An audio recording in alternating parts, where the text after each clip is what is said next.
চলবে না হুজুর, আপনি এই ভুল করছেন, আপনি এইটা করছেন, আপনি এইটা করছেন, আপনি অমুক জায়গায় চাঁদাবাজি করছেন, অমুক জায়গায় ধর্ষণ করছেন, অমুক জায়গায় চাঁদার জন্য অমুককে হত্যা করছেন, অমুক জায়গায় চাঁদা না দেওয়ার কারণে অমুককে হত্যা করছেন, এত টাকা পাচার করছেন, এটা আপনি বলবেন। আপনি এই দোষ করছেন, এটা বলাই তো আপনার দায়িত্ব, আপনার কাজই এইটা, আমার বিরোধিতা করা। আমাদের কাজটা কি? যদি সহ্য করতেই না পারেন, রাজনীতি করিয়েন না, হালচাষ করেন। বিএনপির কোন ভাইরা আমাদেরকে বলে, হুজুর আপনি বিএনপির এই সমস্ত কথা বলেন কেন, বিএনপির বিরুদ্ধে এই কথা বলছেন, এই কথা বলছেন, এই কথা বলছেন, যেহেতু আপনি বিরুদ্ধে কথা বলছেন এর জন্য আমি আপনার শত্রু হয়ে গেছি।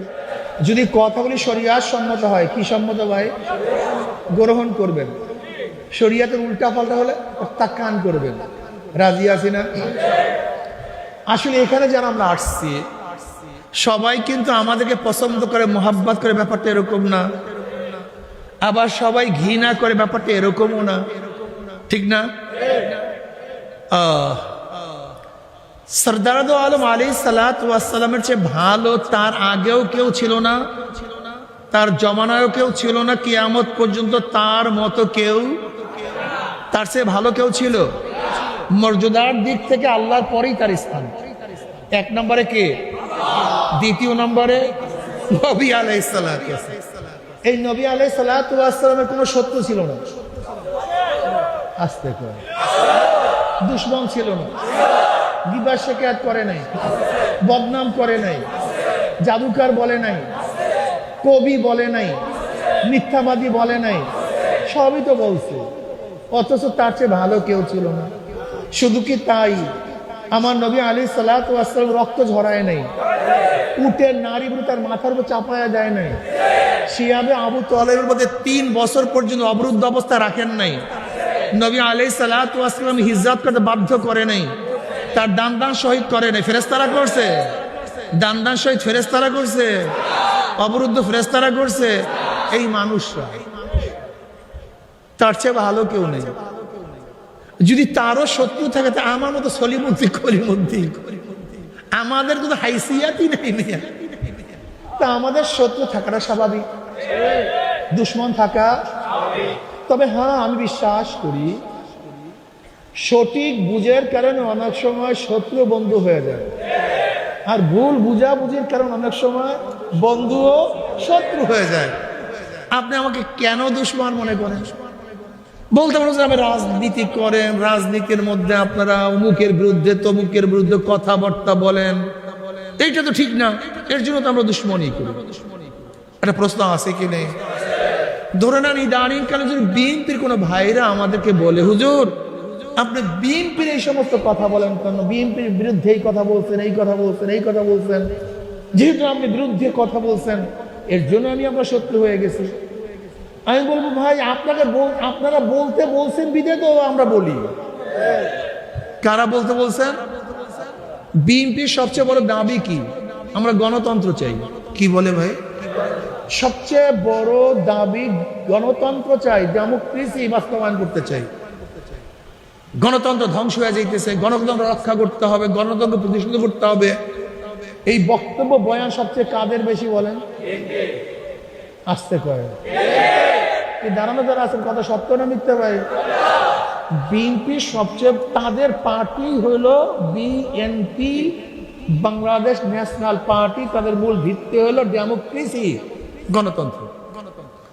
আচ্ছা, আপনাদেরকে একটা প্রশ্ন করি, গণতন্ত্রের সংসদ বিরোধী দল ছাড়া হয় কি? এই ব্যাপারে আপনারা সবাই একমত নেবেন? গণতন্ত্রের সংসদের জন্য কি লাগবে? বিরোধী দল ব্যতীত গণতন্ত্রের সংসদ হয়। যদি বিরোধী দল কাউকে না পাওয়া যায় তাহলে তৈয়ার করে তার অনুকূলের কাউকে সৃষ্টি করতে হয়, কিন্তু বিরোধী দল ছাড়া গণতন্ত্রের সংসদ হবে না। কি দল ভাই? বিরোধী, মানে সরকারি দলের যে বিরোধিতা করে তাকেই তো বলা হয় নাকি? এর দায়িত্বটা কি? বিরোধী দলের কাজটা কি? হ্যাঁ, সরকার আপনি ভুল করছেন, আপনি এইটা করছেন, আপনি এইটা করছেন। এই পদ্ধতির কারণটা কি জানো? যারা সরকারি দলে থাকে তারা অপকর্ম করতে, ভুল করতে, এর জন্য ভুল সংশোধন করার জন্য আইন, সংবিধান হলো বিরোধী দল সৃষ্টি করা। তাদের কাজই হলো সরকারি দলের কি করবে, কথা করে বিরোধিতা করবে। এটা কাজ কি, জোরে বলেন। তাদের কাজই বিরোধিতা, এইটা করছেন, এইটা করছেন, এইটা করছেন, এইটা করছেন, এইটা করছেন, এইটা করছেন, এইটা করছেন, চুরি করছেন, ডাকাতি করছেন, এই চাঁদাবাজি করছেন, ধর্ষণ করছেন, গুন্ডামি করছেন, টাকা পাচার করছেন, অমুকে অবৈধভাবে খুন করছেন। এইটা কাজই তাদের, এটা কাজ। এইটাই গণতন্ত্রের সিস্টেম, এইটাই গণতন্ত্রের সংবিধান, এইটাই ডেমোক্রেসি। এরপর আপনারা কি বলেন, আমরা র্যাম্বো ন্যাশন করব। কি বলেন না ফখরুল ইসলাম সাহেব কি বলছেন, র্যাম্বো ন্যাশন। র্যাম্বো ন্যাশন বুঝেন, রং ধনু জাতি, এটা আফ্রিকার একটা শব্দ।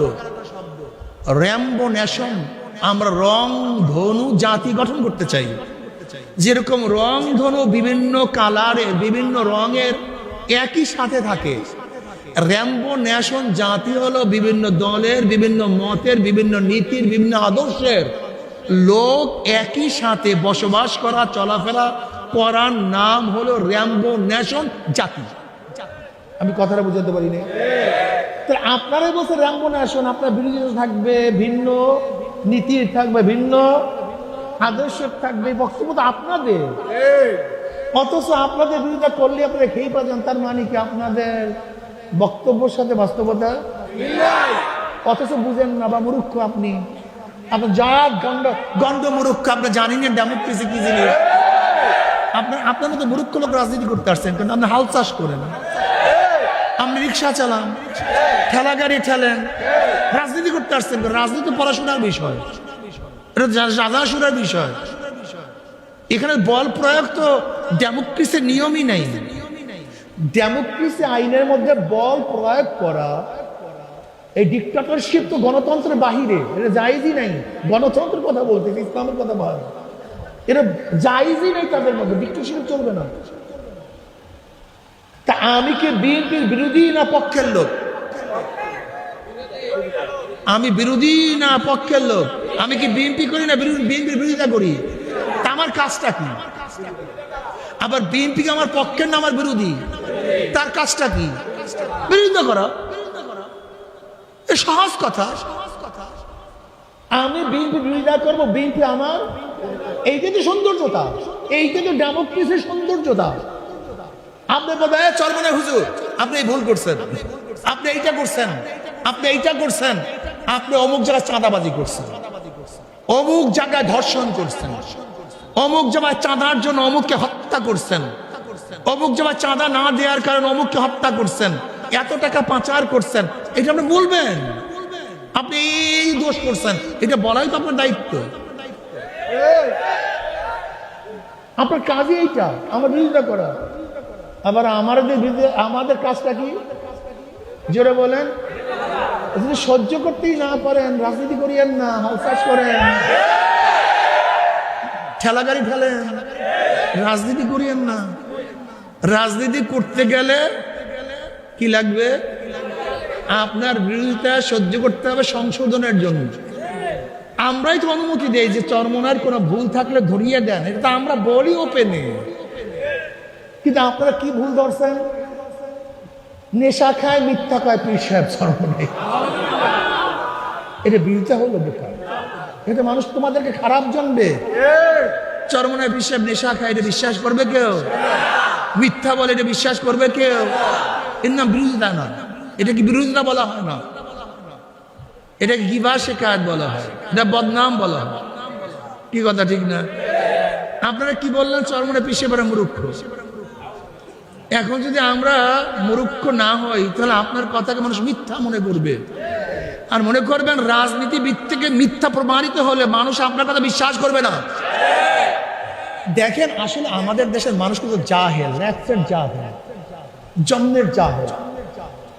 আমাদের দেশের মানুষগুলো এত বোকা বিধায় এই রাজনীতিবিদের রাজনীতি করে। যদি আমাদের দেশের মানুষগুলো জ্ঞানী হইতো, এই পচা ধ্বজা দ্বারা এই রাজনীতিবিদরা একদিনও রাজনীতি করতে পারতো না, একদিনও না। তার কারণটা কি? আচ্ছা বলেন তো, আমরা এখন আপনাদেরকে আশ্বস্ত করি করবো না করছি? জোরে বলেন। তা আমি যদি মিথ্যাবাদী হই ভবিষ্যতে করব, এটা গ্যারান্টি কি? কথা বলেন না কেন? আমি তো বললাম আমি হইলে এইটা করব, সেইটা করব, সেইটা করব, অথচ আমি তো মিথ্যাবাদী। আমি তা আমার কথার সত্যতা কি যে এটা করব? যদি মিথ্যাবাদীদেরকে আপনারা ভোট না দিতেন তাহলে আমাদের মতো নেতারা কেউ মিথ্যা কথা বলতে পারতো না। কিন্তু আপনারা চিন্তা করেন, ও নেতা যত আকাম কুকাম করি, আমি আকাম কুকাম যতই করি, জেলখানা থেকে বের হওয়ার পরে আমার গলার মধ্যে তো ফুলের মালাই, কিন্তু আকাম কুকাম করার পরে যদি নেতার গলার মধ্যে জুতার মালা দিতেন, তাই কোন নেতারা আকাম কুকাম করতে পারতো না। এই সব দোষ আপনাদের, এই সব দোষ জনগণের। এদেরকে আরো ফিসিয়ে মারা উচিত। সব দোষ আমাদের, সব দোষ। আমরা যত অন্যায় করি, যত অপকর্ম করি, এরপরেও আমাদেরকে সাপোর্ট করেন। তা আপনারা তলাইবেন না, মরবেন না, তা মরবেটা কি?